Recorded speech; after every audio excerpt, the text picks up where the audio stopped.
Okay, thanks, Mehmet, for the introduction, and thanks for the invitation to give the JQI seminar. It's very nice to be here. I'm looking forward to all the great work that we can do here. So my goal in this seminar is to tell you about some work that I've done over the past year, which is summarized in these two papers. And the idea is to come up with some new ideas for creating and manipulating what are called topologically protected degeneracies in quantum many-body systems. Oh, and before I continue, I know this is a big room. It's bigger than I was expecting.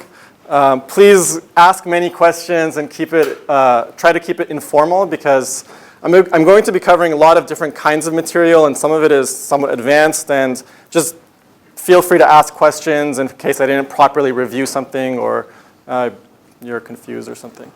So just start off with basic quantum mechanics. You know that in quantum mechanics, what you learn in undergraduate is most degeneracies in quantum system, well, they're pretty much either all accidental degeneracies or there's some symmetry reason for them. For example, if you have a spin system, if a spin rotationally invariant interaction, the energy eigenstates, there's a singlet, and then there's 3 triplet states. If you break the spin rotation symmetry, this threefold degeneracy will get split. So you can break it, for example, by applying a magnetic field. If you work on superconducting charge qubits, you might be much more familiar with this Hamiltonian and this kind of energy spectrum plot. So you can have the charge minus some gate charge that you would apply to your system. And then the energy spectrum looks like this as a function of gate charge. And you can see that you have different levels, but at certain points you have degeneracies. If you tune the gate charge away from these very special points, generically you have some splitting, you don't have a degeneracy. Alternatively, if you break charge conservation by adding like a Josephson term, then all of these degeneracies get split and they become avoided level crossing. So this is what we're all very familiar with in quantum mechanics. But something much more, yes? So just, do you mean anything deeper when you say they're either accidental, or it's almost sounds like you're saying they're either accidental or they're not? No. So in the next slide, you'll find there's a third possibility. Okay. So it's accidental or this due to a symmetry. Okay, as opposed to the next slide. Okay. So in many body quantum systems, you have locality. You have locality of interactions. You have locality of the Hilbert space. And this locality leads to fundamentally new phenomena. So specifically, what I have in mind is you have a local Hilbert space. The Hilbert space is a tensor product of local Hilbert spaces. For example, you could think of a lattice system where on each side of the lattice you have a local Hilbert space, and your total Hilbert space is this tensor product. And then you have a local Hamiltonian that acts on this Hilbert space. Local Hamiltonian means the interaction terms of the Hamiltonian are all local in space. If you have this kind of situation, there's a new possibility that can arise, which is the phenomenon of a topologically protected degeneracy. Here, there's a degeneracy in the ground state spectrum of the system. Here I've shown it as a very small splitting. Often this happens in finite size systems. There will be an exponentially small splitting. But as you take the system size to infinity, this degeneracy will become exact. And the property of a topologically protected degeneracy is that for any local operator A, when you look at the matrix elements in the ground state subspace, it looks like the identity operator up to exponentially small corrections in the system size divided by some correlation length. So this means that if you take your system size to infinity, no local operator can distinguish the various states. This means that if you perturb the Hamiltonian by local operators, so if you imagine you add a perturbation, which is a sum of local terms, these local terms won't have matrix elements between the different states to any order in perturbation theory until you get to nth order in perturbation theory, which is the size of the system. That's when matrix elements will start getting connected by this perturbation. So if you have an infinitely large system, this degeneracy is exact because there's none of these local perturbations can never distinguish the different states. That's the phenomenon of topologically protected degeneracy. So because of this property, this means that in coupling to an environment via these kinds of local perturbations cannot decohere the states. They can't measure the states.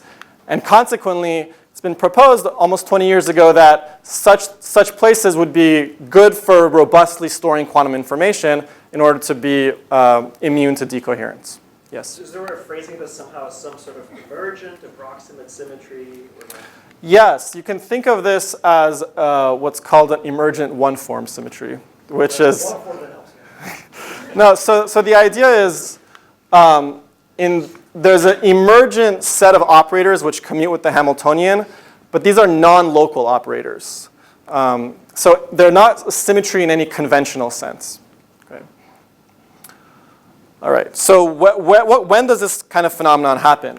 Well, it happens in what are called topological phases of matter. They happen in any spatial dimension greater than or equal to 2, although in this talk I'm going to be focused on 2 + 1 dimensions. So when I talk about topological phases of matter, what we have in mind is a gapped quantum phase of matter, so 0 temperature. And the property of these phases, topological phases, is that they're not distinguished by any local order parameter. They're distinguished instead by what's called topological order. And in particular, they have topologically non-trivial quasi-particle excitations, which carry fractional statistics and fractional charge. By topologically non-trivial, what this means is that if you wanted to create, ask what operator do you apply to the state to create this excitation, that operator is not a local operator concentrated in the region where you want to create the excitation. Instead, you have to, even though the excitation is a localized piece of energy, it exists at some point, in order to create it at that point, you have to apply a non-local type of operator. For example, you have to apply an operator that is a line operator, which could connect this point to that point. So it's non-local. That's what the sense in which these quasi-particles are topologically non-trivial. No local operator can create or destroy these quasi-particles. They have fractional charge and fractional statistics. The famous example is the 1/3 Laughlin fractional quantum Hall state, where the quasi-particles carry fractional electric charge E/3, and if you exchange them, you get a fractional phase in the wave function. Okay? Yes? It feels like something like a vortex in an ordinary superfluid ought to be thought of as being a topological quasi-particle, but it doesn't sound like it fits into your definition, so could you? So it essentially does fit into my definition. The only difference between quasi-particles in these topological phases and a vortex in a superfluid is that in these phases, when you separate the quasi-particles, it costs you a finite energy, and it's after you pay that finite energy cost, the energy cost is independent of their separation. If you have a vortex in a superfluid, say in 2 + 1 dimensions, like we're talking about here, there's a logarithmic cost to separating them. So we might say that one of them is a confined excitation because of this logarithmic cost, and whereas here they're deconfined. But from the point of view topologically non-trivial, I think one could say those are topologically non-trivial. So if it was vortex rings in a 3D superfluid, it would fit into your... In the sense of being topologically non-trivial. But I do want to focus on the notion of deconfined quasi-particle excitation, where there is this large energy cost to separating them doesn't exist. Yeah. Any other questions? Yes?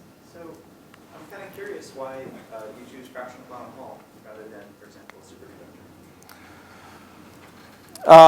superconductor. Well, actually, it is this point of confined versus deconfined. So what I'll get to in this slide is, let me actually explain this slide, and then I'll come back to the superconductor example. So one property of these topological phases, like fractional quantum Hall states, is that you get these topologically protected degeneracies. And the first place that people studied where these arose were when you put the system on topologically non-trivial surfaces. If you put the fractional quantum Hall state, say, on a sphere, you'll have a unique ground state with an energy gap to all the excited states. If you instead put on a torus, you'll get, say, 3 distinct ground states and a gap to all the excited states. And these 3 states are topologically protected in the sense that, no local operator can distinguish the different states. And on a genus G surface, you'll have 3 to the G states. Now, if you ask about a superconductor, suppose we actually took a 2D superconductor and we put it on a 2-dimensional torus or a sphere or so on. Well, we actually wouldn't get this topological degeneracy. That's because the electromagnetic field actually couples to the superconductor, and when you look at the different possible states associated with threading different flux through the whole of the torus, you'll find that those states with different flux through the whole of the torus have different configurations of the electromagnetic field, and ultimately, you don't get this degeneracy in those states. So the fact that you have a degeneracy, which is exact in the thermodynamic limits, and in finite-sized systems only split exponentially, and that there's no local operator that distinguishes them, this doesn't happen in a superconductor. That's one explanation.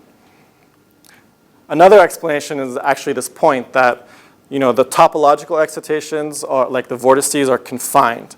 They're not deconfined. So in some sense here we want to focus on situations where you have these deconfined topologically non-trivial excitations. So there's another place that topologically protected degeneracies arise, which is what in the context of what we call non-Abelian statistics. So there are some types of topological phases that we call non-Abelian topological phases. They have the property that if you take the quasi-particles and you fix them at certain locations, all very well separated from each other, then you have a topologically degenerate subspace of states, and the number of states is exponential in the number of these quasi-particles.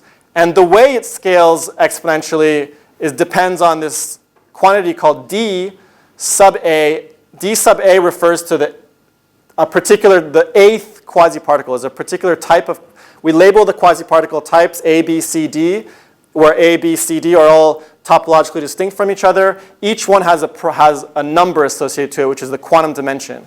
And it has the property that its quantum dimension, when you take n of such quasi-particles and you fix them at well-separated locations, the number of states scales like that quantum dimension to the nth power. And if you have this degenerate set of states, then when you exchange these two quasi-particles, then you can either get a fractional phase, which was the case with the 1/3 Laughlin state, or more generally, you can get a unitary matrix that acts on this topologically degenerate subspace. And in the case where this quantum dimension is greater than 1, and you get this unitary matrix, that's the case where we call these quasi-particles non-Abelian anyons. Okay, so non-Abelian quasi-particles is another place that topological degeneracies can arise. So, okay, let's now step back and ask, okay, what are the paths to realizing topological degeneracies in quantum many-body systems that we know about? Well, the first thing I talked about was you put the system on a non-trivial topology, like a torus. That's hard to do, but you could try to think of ways of doing that. Or you have a non-Abelian topological phase of matter. These topological phases are more exotic topological phases. The most famous one is probably what's called the Moore-Reed-Pfaffin fractional quantum Hall state, which was first proposed in 1991. Although these have not, we think there are places in experiment where these phases have been seen, although it's still controversial. After 25 years, it still hasn't been completely established that these phases actually exist in experimental systems. The third place where topological degeneracies can arise are in what are called topological superconductors. So if you have a fermionic system, like a system made of electrons or fermionic atoms, then those states could enter into what's called a topological superconductor. The most famous examples are, say, a P plus IP superconductor, or a 1D topological superconductor, a 1D P-wave topological superconductor, which can happen in a nanowire. And in these situations, you can get what are called Majorana zero modes. In the two-dimensional superconducting case, Majorana zero modes occur at the core of vortices. In the 1D superconductor case, they occur at the ends of nanowires. Okay, and this being Maryland and JQI, I'm sure everyone knows quite a bit about Majorana zero modes and nanowires and so on. So in these cases, you get this topological degeneracy, and the topologically robust unitary transformations arise from braiding the quasi-particles or the zero modes around each other. Okay, so this is most of the paradigms that people are familiar with. Okay.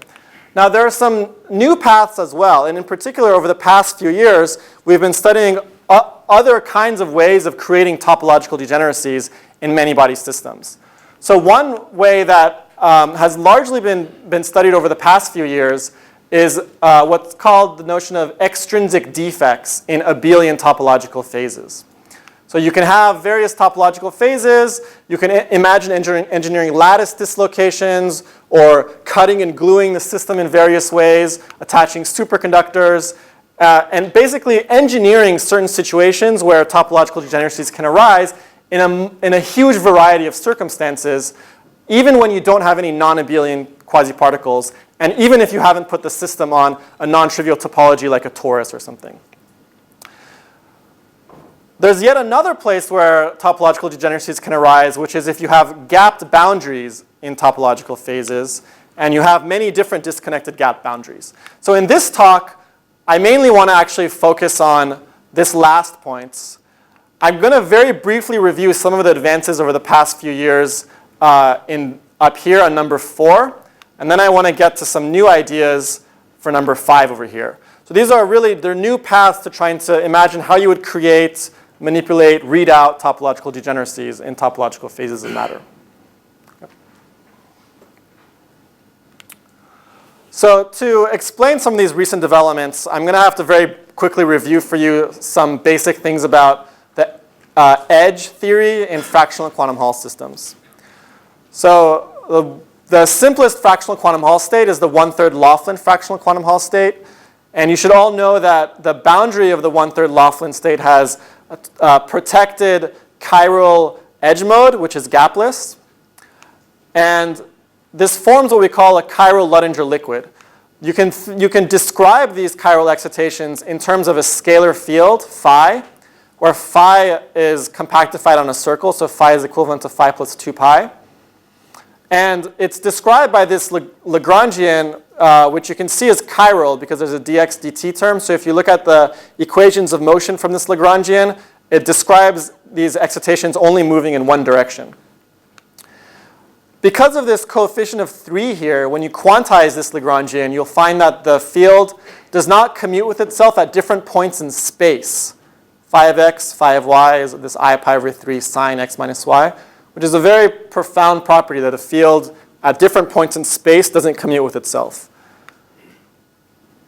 This is why, for example, you can't localize this field. If you just try to add a cosine phi term in the Lagrangian to pin the field, that wouldn't do anything, because if you tried to pin it and set phi to 0 everywhere, that would not be consistent with this commutation relation.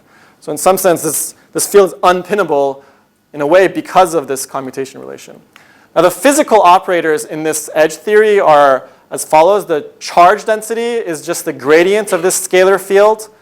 The operator which creates a quasi-particle of charge a over 3 is this operator e to the I a phi.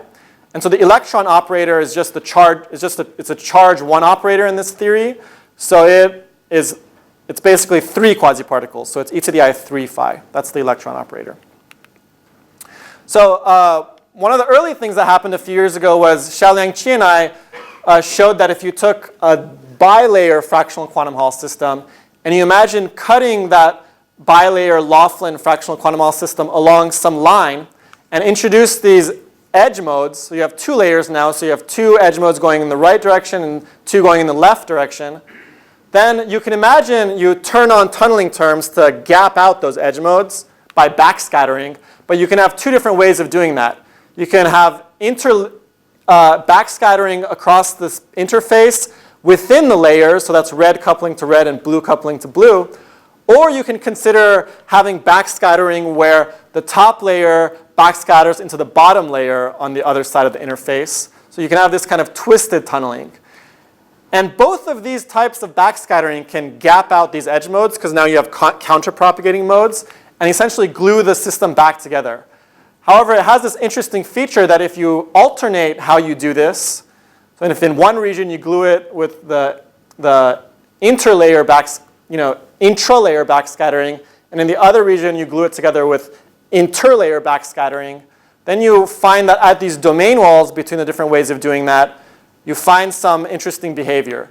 And it turns out that these domain walls actually have the character of non-Abelian defects, so they induce topologically protected degeneracies. And in this case, their quantum dimension is square root 3. So if you have n of these well separated, you'll have square root 3 to the n distinct topologically degenerate states. And a few years later, Xiaoliang and I also thought of an experimental proposal to actually realize this kind of situation in a 2-dimensional electron system, in a solid state system. Now, another proposal also came about shortly afterwards, where they studied a similar kind of situation, except they studied a single layer fractional quantum Hall system. And here you have counterpropagating edge states when you cut the system. And here as well, you can consider two different ways of backscattering among the edge modes. You can consider a kind of normal backscattering where electrons from one mode just backscatter, just tunnel into the ones in the other mode. Or you can consider one which is mediated by superconductivity. And in this new way of gapping out the edge modes, a pair of electrons, one from each side of the interface, can hop into the superconductor and become a Cooper pair. So that's actually a different way of gapping out the fractional quantum Hall edge modes as compared with this one. And these authors showed that if you alternate these ways of gapping out the edge modes, then at the boundary, you also get these interesting defects, which also have a non-trivial quantum dimension. And they found that for the 1/3 Laughlin state, for example, the quantum dimension was square root of 2 times 3. And if you imagine folding one side of this interface back over itself, you get a double layer system where one layer is in, say, the 1/m Laughlin state, and the other layer, because you folded it back, is in the chirality reversed Laughlin state, minus 1/m. And then so you can consider the boundary of superconductivity-induced tunneling or sort of a normal electron tunneling at the boundary. Okay. Yes? So in this scheme, do you assume fractional topological installate or fractional quantum Hall state with broken time reversal scheme? You can do either. So if you consider that it's time reversal invariant, then what you put here actually has to break time reversal symmetry. So for example, it has to be a ferromagnet. So I'm just confused a bit about how to induce, approximate-induced superconductivity into fractional quantum Hall state. So naively, you have Cooper pairs with p and minus p sort of going Yes. in the opposite direction. Yes. But you have a chiral edge state going one way. Yes. So how possibly one can convert Cooper pairs into like one-way electrons? Oh, but in this case, they're counterpropagating. So you have one layer. Was this your question? In one layer. I was actually referring to the upper picture. Is this? Well, so these are counterpropagating. So one mode is going to the left and one mode is going to the right. So. You have to have two opposite magnetic fields or No. This is the same chirality. Same chirality. Yeah. So there's no issue here. The thing you might be worried about is how spin will enter the picture. Because if you have a spin singlet superconductor and these are spin polarized, but that's a separate issue of what to do with the spin degree of freedom. Then you have to imagine how you would make this spin up and this spin down, or how you would find a superconductor that has strong spin orbit coupling. That is one issue in this proposal. Are there any other questions? Or you could use a 2/3 state or something. Yeah. There are more exotic scenarios where you don't have to worry about this spin polarization issue.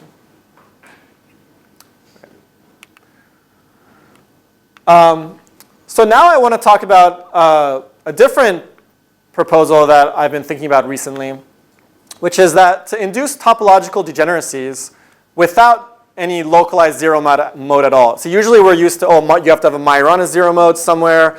You have to have some defect which has some point-like character which localizes a zero mode. That's the thing which induces topological degeneracy. And in these previous examples, that's exactly what we did. We had a point-like defect here. I didn't tell you this, but this point-like defect localizes what's called a pair of fermion zero mode. So it has these localized zero modes attached to it. Similarly here. So we're used to this idea that if you want to create topological degeneracies, unless you put the system on some non-trivial topology, you have to have a non-Abelian quasi-particle, non-Abelian defect, localized zero modes, and so on. So lately, one thing that I've been thinking about is this notion of how you create topological degeneracies without any localized zero modes. And here the idea is that instead you're going to use a different phenomenon, which is having disconnected gapped boundaries. Okay, so let me unpack that. So let's take this situation where we have a bilayer fractional quantum Hall system where one layer is in I really want 1/3 Laughlin state for simplicity, and the other layer is in the minus 1/3 Laughlin state. So this will happen if the top layer has electrons and the bottom layer has holes, for example, which is something that you can arrange in solid state systems, like in graphene. For example, you could have 2 layers of graphene where you gate the top and bottom differently, so one's n-type, one's p-type, and you get electrons in one layer versus holes in the other layer. Now in this case, the two layers could enter into these two different 1/3 Laughlin fractional quantum Hall states with opposite chirality. And you could envision just filling in this, a hole that you made with superconductor. So that's what I want to imagine. But before we get to the superconductor, let's just, if we look at this boundary over here, we see that we have two counterpropagating modes. There's, say, a left mover and a right mover. Now the commutation relations have this, depending on whether it's a left mover or a right mover, there's this either a +1 or a -1 over here. And just remember that E/3 quasi-particle on one layer or the other is this e to the I phi 1 or e to the I phi 2 operator. So here, when we look at tunneling between the different layers, the counterpropagating modes, we can consider two different ways of gapping out the edge. We can have normal tunneling again, electron psi 1 dagger psi 2, electrons from the two layers just tunnel into each other.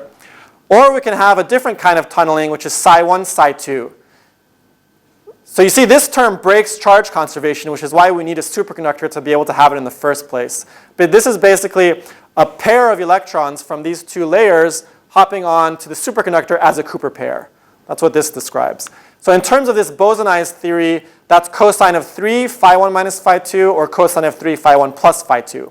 And each of these, depending on whether t is very large or delta is very large, can gap out these counterpropagating edge modes. So I want to consider the situation where this pairing term delta dominates. When delta dominates, the cosine is going to pin its argument to some value. So the minimum of this cosine will be phi 1 plus phi 2 just being pinned to the minimum of the cosine. And importantly, the reason this is possible now is because the two different fields have a +1 or a -1 in this commutation relation. So when you look at phi 1 plus phi 2, that actually commutes with itself at different points in space. Whereas phi 1 by itself or phi 2 by itself does not commute with itself at different points in space. So that's why this is possible in the first place. So once this happens, you can see that a cosine has 3 inequivalent minima. N could be 0, 1, or 2. The rest are equivalent to this because remember phi is equivalent to phi plus 2 pi. So when this occurs, you can see that what this operator, e to the I phi 1 plus phi 2, has acquired an expectation value. It acquires this value over here. What this means is, you see, this is an operator which describes a charge 2e/3 quasi-particle. E to the I phi 1 was a charge e/3 quasi-particle from one layer, and e to the I phi 2 was a charge e/3 quasi-particle from the other layer. So the fact that this operator has acquired a non-zero expectation value means charge 2e/3 quasi-particles have condensed at the boundary. So in a way, we have charge 2e/3 superconductivity. So we get these three different states, and then we can consider two different operators which connect the different ground states. There's one operator which I'll label W1 of alpha, which describes you create a e/3 minus e/3 quasi-particle, say in the top layer. One of them tunnels around the loop alpha, and then they reannihilate with each other. That's this W1 of alpha. And then there's another operator, W2 of beta, which takes a 2e/3 quasi-particle from this boundary condensate, tunnels it over, and then deposits it at the other 2e/3 condensate over here. So that's W2 of beta. And you see both of these processes leave the system in its ground state. Because this top one creates a quasi-particle quasi-hole pair, does some process, and then reannihilates it. So there's no excitation left anymore in the system. And similarly, this W2 is just transferring quasi-particles from one condensate to another. So again, that doesn't change. That leaves the system in its ground state as well. Ground state subspace. Now the important property of these two operators is that they don't commute with each other. They have this non-trivial commutation relation with the e to the 2 pi I/3 here. And you can trace, the reason this happens is because you have fractional statistics for the quasi-particles.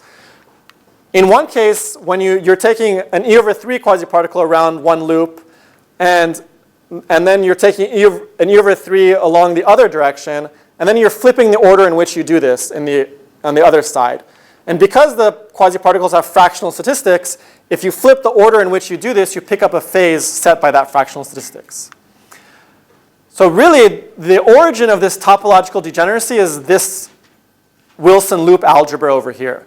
This these operators keep the system in the ground state subspace, so they commute with the Hamiltonian, but they satisfy this non-trivial algebra.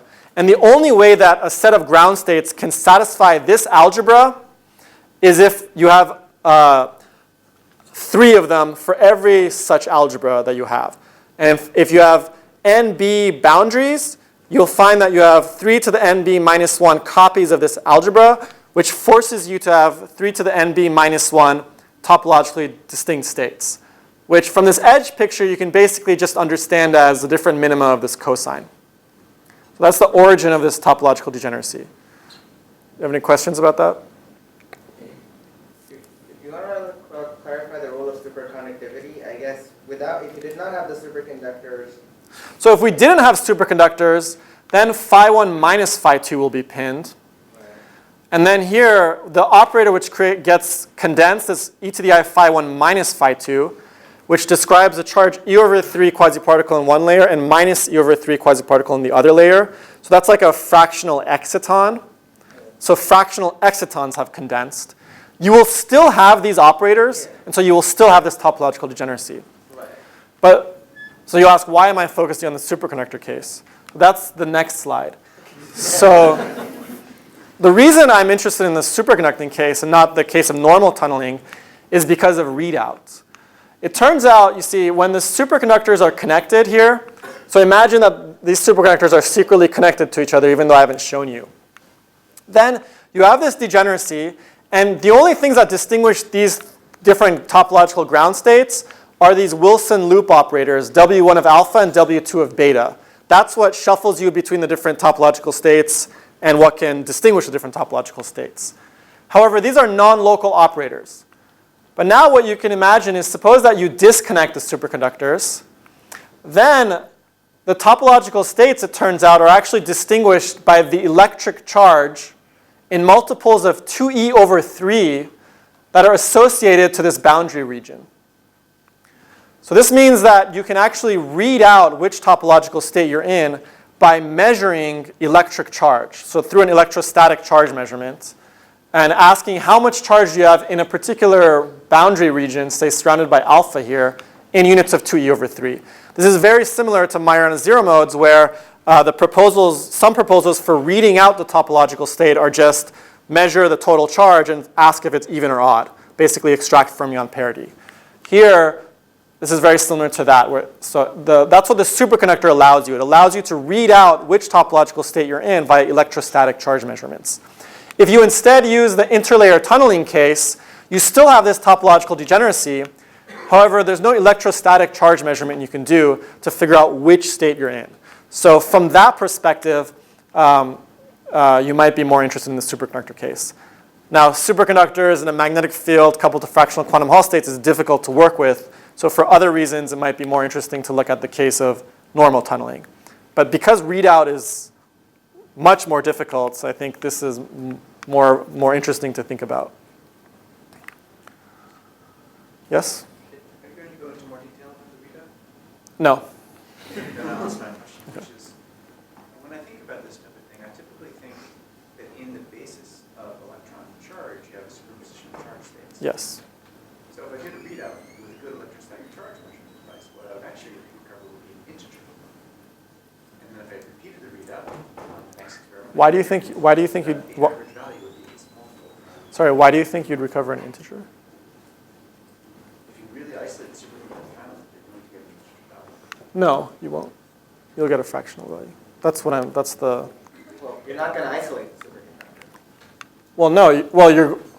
Yeah, the superconductor is connected to this fractional quantum Hall state. Yeah.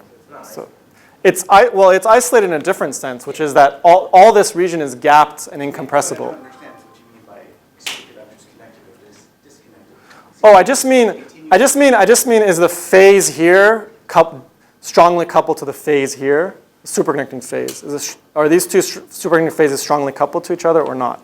In other words, So I should imagine some variable Josephson junction between them. you should imagine that you could imagine there's a Josephson junction between them, and in this regime, that the Josephson coupling is very strong, and in this regime, it's essentially zero. Yeah. That's all. Yeah. But yeah, it's important that there is this fractional quantum Hall state here. That's why the charge can be fractional in this region. This is a subtle point, yeah. Are there any other questions? All right. Let me mention one other interesting property here. Because the boundary here is condensed charge 2e over 3 quasiparticles, that means that in a superconductor fractional quantum Hall superconductor junction, 2e over 3 quasiparticles can tunnel from this boundary condensate to this boundary condensate. So this will imply that there should be a fractional Josephson frequency of 2eV over 3, so 1/3 the normal value. This is reminiscent of fractional Josephson effects that have been discussed in the context of zero modes, like Majorana zero modes and parafermion zero modes. However, here the tunneling is happening all along this boundary because of the boundary condensate. Whereas in other cases where you might be familiar with in the context of localized zero modes, there the fractional tunneling is only from one point to another point. So here it's happening along the entire boundary. So we can create these topological states. We can also create, in principle, superpositions of these different topologically degenerate states. I told you that there were these operators, W1 and W2, where W1 described quasiparticle tunneling around this loop. W2 described charge 2e over 3 quasiparticle tunneling from one boundary condensate to another boundary condensate. So in a finite size system, there will be some amplitude for these processes to just occur by themselves. It's W1 and W2, with some tunneling amplitudes T1 and T2. So remember I had this algebra for these two operators. Now if we diagonalize, say, W2, well, if we diagonalize W2 operators, then we'll get some basis, which I've labeled subscript beta, where W2 acting on n sub beta just gives me this phase. W1 of alpha acting on this beta gives me a shift operation. This is kind of the analog of Pauli sigma x and sigma z, but now generalized to 3 states. However, I could instead have chosen to diagonalize W1 of alpha, and then I get this similar phase, and then W2 would act like a ladder operator. So I have these subscript beta and subscript alpha basis states. And there's a basis transformation from the alpha to the beta, which is just basically an analog of Fourier transformation, like I've shown here. So if T1 was large and T2 was small, you'd be in the alpha basis. So you'd have a superposition in the beta basis. If T2 was large and T1 was small, then you'd be in an eigenstate of the beta basis, which means you'd be in a superposition of the alpha basis. So if you can tune T1 and T2 in a physical system, then you could create these superpositions of these different topologically degenerate states. So one potential way of doing this is to use, say, if we're thinking in terms of, so in general, what you would do is you want to enhance quasiparticle tunneling, say from here to here, or quasiparticles to tunnel along some specific loop. So what you should do is you should decrease the energy cost for that quasiparticle. Because if the energy cost for that quasiparticle becomes smaller and smaller, and it has an effectively larger and larger correlation length, then the amplitude for these processes to occur will be enhanced. So one potential way of doing this is to use, say, in a solid state situation, to use gates. If you use a top and bottom gate, you can imagine decreasing the energy gap to creating these quasiparticles. And if you decrease the energy gap to creating these quasiparticles, you could potentially exponentially enhance these tunneling amplitudes. So this is one path to think about for how you could actually manipulate these T1s and T2s in some kind of physical setup. Yes? One question. So can I think of it, well, you said Pauli, it's Yeah. just like angular momentum. Uh-huh. You have Lx and Ly, and Yes. then you either do it in the x direction or in the y direction? Yeah. Okay. But then my question is, how do you fix the number of these quasiparticles by T1? So for sure, when you increase one, you favor one versus the other. Uh-huh. But how do you set it that you have one quasiparticle? Well, it's not that you have, no, that's not how you should think about it. The way you should think about it is just, I have this degenerate subspace, and I have these two operators that act in this subspace. And these are operators, this describes E over 3 quasiparticle tunneling around this loop. And when it tunnels around that loop, it can tell you how many quasiparticles are inside this superconductor, modulo 3. But the absolute number doesn't matter. So you just have these operators, and then are you asking whether it's like 2 quasi-particles tunnel as opposed to 1 quasi-particle? Oh, I see. So you have all of them. So this W1 is an E over 3 quasi-particle tunneling around this loop. But you can also have a 2E over 3 quasi-particle tunneling around this loop, and a minus E over 3 quasi-particle tunneling around this loop. It turns out that a 2E over 3 quasi-particle tunneling around this loop has the same effect on the ground state subspace as a minus E over 3 quasi-particle tunneling in the opposite direction because of the fractional statistics. So that's already described by W1 dagger over here. So in principle, we'll add all of those terms. And if we say to use top and bottom gates to tune these tunneling amplitudes, then they'll all change. But in this simple situation, there's actually nothing else to add because W for 2 quasi-particles is the same as W1 dagger, basically. So I think the answer is it doesn't matter in this case. Yeah. Okay. So this is maybe more interesting for me, actually, this slide, because I've been thinking about these issues for something like 5 years. And I've talked to experimentalists and so on. And so I have a sense of what are difficulties and challenges of all of these different ways to induce topologically protected degeneracies. And so the reason I'm excited about this is because it overcomes some of the practical difficulties that were present in previous proposals. So in particular, for example, the separation between the 2 layers can be essentially arbitrarily large as long as the distance is smaller than the superconducting coherence length in the superconductor, which can be hundreds of nanometers at least, even more. So whereas if we use interlayer tunneling between here, the distance scales would have to be much, much less in order to have appreciable interlayer tunneling. So this superconductivity mediated tunneling potentially allows the distance to be much, much larger, which is convenient if you want to stabilize a very specific state, which is independent Laughlin states in the 2 layers. Furthermore, you only need one type of gapping mechanism along this edge. You don't need a domain wall between 2 different types of gapping mechanisms, which makes everything much more difficult. The width of this hole can be very large, which is useful for if you want to actually create holes and fill them with superconductors. It's nice to be able to make those holes big as opposed to 10 nanometers wide, which was the case in previous situations. And then furthermore, the topological state can be read out entirely through charge sensing, which I think is a useful thing. But this leads us to actually quite a profound question now. We don't have a localized 0 mode and a point-like non-Abelian defect. And all the paradigms so far about enacting topologically protected transformations on this topological state space involved braiding non-Abelian quasi-particles around each other, braiding non-Abelian defects around each other, and so on. But now we don't have these point-like non-Abelian defects. We don't have anything to braid anymore. So how do we think about performing topologically robust unitary transformations on this topological state space? What's the analog of braiding that should occur here if you want to actually manipulate the state in a robust way? Okay. So this is the part where last 10 minutes I'm going to get to part 2 of this talk, which is going to address this question. So is there any question about anything I've discussed so far? Okay. So the way I'm going to be phrasing the next part of the talk is in terms of the language of high genus surfaces. So the reason that this is legitimate in this context is we've been discussing this 1/3, minus 1/3 fractional quantum Hall states in the 2 layers. We put in these holes and we have counterpropagating edge states. Now if you have, let's go to the case where you have large interlayer tunneling which gaps out the modes. When these modes get gapped out, the top layer is then coherently connected to the bottom layer.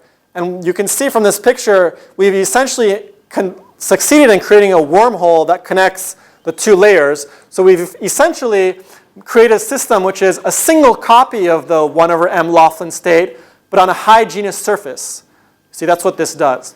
In other words, if you take a topological phase, which is of the form, say, C labels a topological phase, and then there's another layer with its chirality reversed counterpart, C bar, then if you engineer these holes and have gapped boundaries, a quasi-particle from one layer, once it hits the gap boundary, can continue as that quasi-particle in the other layer coherently. It's the property of these gap boundaries. Then you've succeeded in creating these wormholes, and you've effectively succeeded in creating a single copy of the system, but on a hygienous surface. Does it matter that your proposal here doesn't have an outside? An outside? What do you mean? Which? Your idea goes to infinity, and the double hole torus doesn't. So here we can have the interlayer tunneling on this outer boundary as well, and then it exactly maps on. Does it matter one way or the other? No, it doesn't. If you don't do this, it'll just be like cutting out a hole on the surface of this surface, which is a topologically trivial hole. So it doesn't matter. So what we're going to do is we're going to exploit this connection between topological phases C on a hygienous surface and C cross C bar with gap boundaries. So in the following, I'm going to be talking about hygienous surfaces, but in the back of your mind, you should know that really all this, when it actually comes to thinking about realizing it, will be a planar system of this kind of doubled form with gap boundaries, which is something much more reasonable to think about if you actually want to realize these things as opposed to some complicated non-trivial surface. So we also need to get a little bit more abstract. So when we think about topological phases of matter in 2 dimensions, we have these topologically distinct types of quasi-particles, A, B, C. And an important property are their fusion rules. A times B fuses to some other topological charge C with fusion coefficients, which are in integers, which tell you how many ways there are of A times B fusing into C. These quasi-particles have other properties. If you spin one quasi-particle around itself, this is like the world line of a quasi-particle, relative to not spinning it around itself, it acquires a phase, which is called a topological spin. There's a quantity called the S matrix, which is what you get if you imagine creating a quasi-particle A and its conjugate out of the vacuum, B and its conjugate out of the vacuum, braiding A and B around each other twice, and then re-annihilating. The amplitude for that is this S matrix, SAB. And the quantum dimension is something I introduced earlier, but it's phrased in terms of the S matrix via this formula, S0A, up to this overall constant called the total quantum dimension, which is this. Now, if you have a topological phase of matter on a hygienous surface, you have a degenerate ground state subspace, as I've discussed. So to go further, we're going to need to use some technicalities in how you actually label these topological states. On a torus, in general, the topological states are labeled by the topological charge as measured through some loop, non-contractible loop. So in this case, this blue loop is beta, and we can label the states by the topological charge as measured through the loop beta, which in this case is A, which you can think of as, at some point in the deep past, a quasi-particle A tunneled around this torus. And then now, when we measure the topological charge through this dual loop beta, we get A. Okay? So the dotted lines are like the dual cycles. The blue lines are what we're actually where we're measuring the topological charge along. On a higher genus surface, you can measure you could label the states in a similar way. You pick different non-contractible cycles, and then you label the state by the topological charge as measured through those cycles, A, B, C. And then whenever you have vertices, you have a possibility of an extra degeneracy coming from these fusion coefficients if they're larger than 1. So you have an extra index at these vertices to specify the state further. Now, if you have a topological phase on a hygienous surface, a hygienous surface admits something called a mapping class group. This is the mapping class group of a manifold is a group of self-diffeomorphisms of the manifold that are not continuously connected to the identity. The way you think about a torus, for example, more abstractly, is you think of a complex plane. So you think of a complex number in the complex plane, Z, and you identify Z up to equivalence relation. Z is equivalent to Z plus 1 is equivalent to Z plus tau, where tau is some complex number. And so this equivalence relation is like putting periodic boundary conditions, and then that specifies your torus. So your torus is specified by tau. It's the complex plane modulo this equivalence relation. But you see that not all different taus are actually inequivalent. If you change tau by tau goes to A tau plus B divided by C tau plus D, where A, B, C, D are integers, you're actually describing the same exact torus because you have the same lattice when you do this. So the torus specified by this tau is equivalent to the torus specified by that tau. So this group, which takes tau to this form, is called the mapping class group of the torus. So in particular, the generators of the mapping class group are what we call Dane twists, which you can think about by taking your torus, cutting along some cycle, rotating by 2 pi, and then regluing. That's what generates the mapping class group of the torus, for example. And actually, of any high genus surface. These operations, Dane twists, also called modular transformations, are what induce these elements in the mapping class group.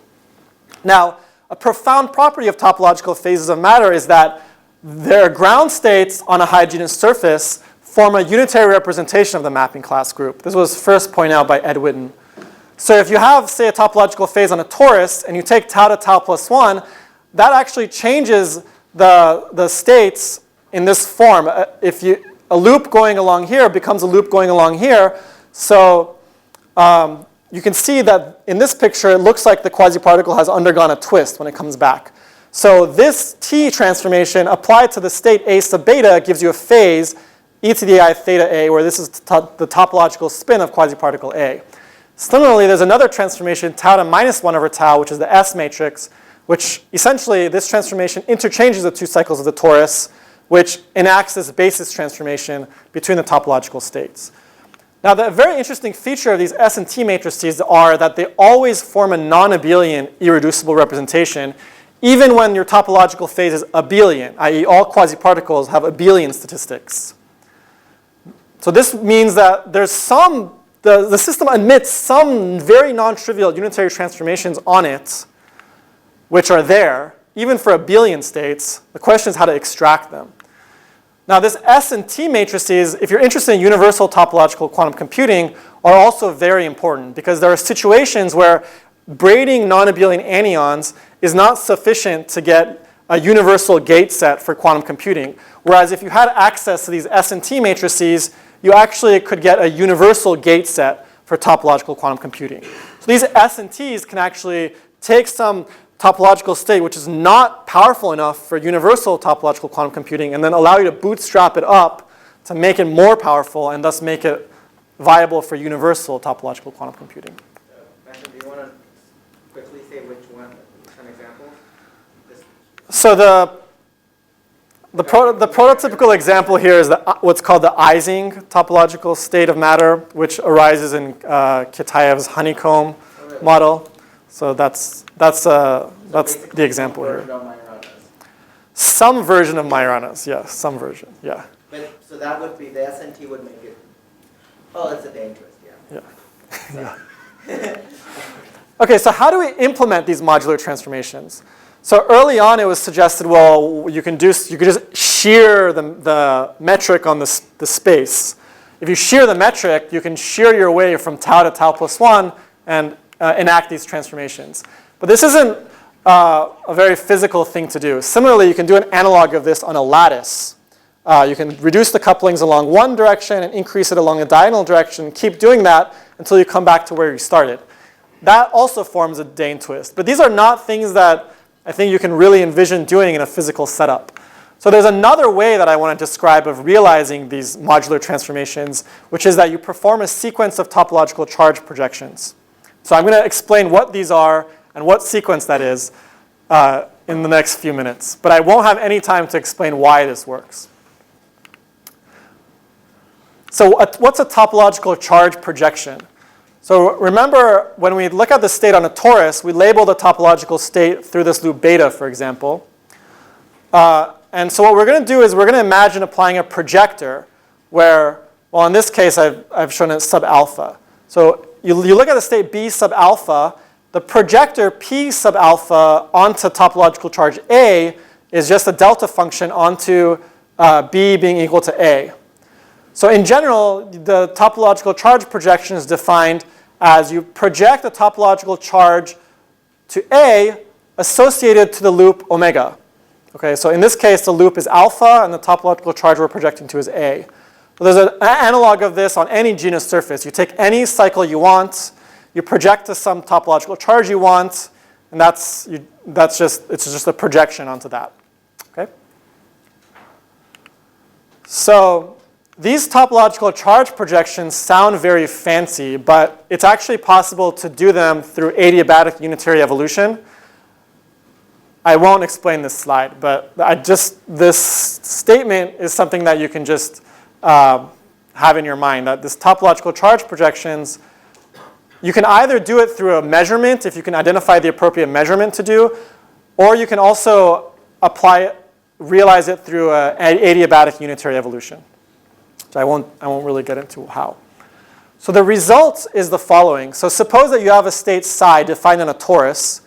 So it has this form psi A, and you want to realize a Dane twist around the loop beta.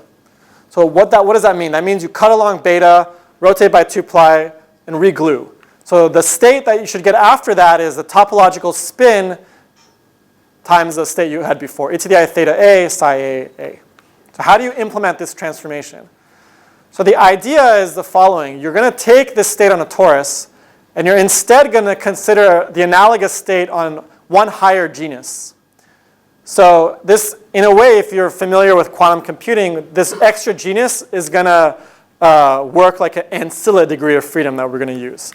So the extra genus is like ancilla. So we're going to embed this state in one higher genus, but in a trivial way. You see the topological charge through all these extra non-contractible cycles of the high genus surface are trivial, 0, 0, along, say, beta 2 and delta 1.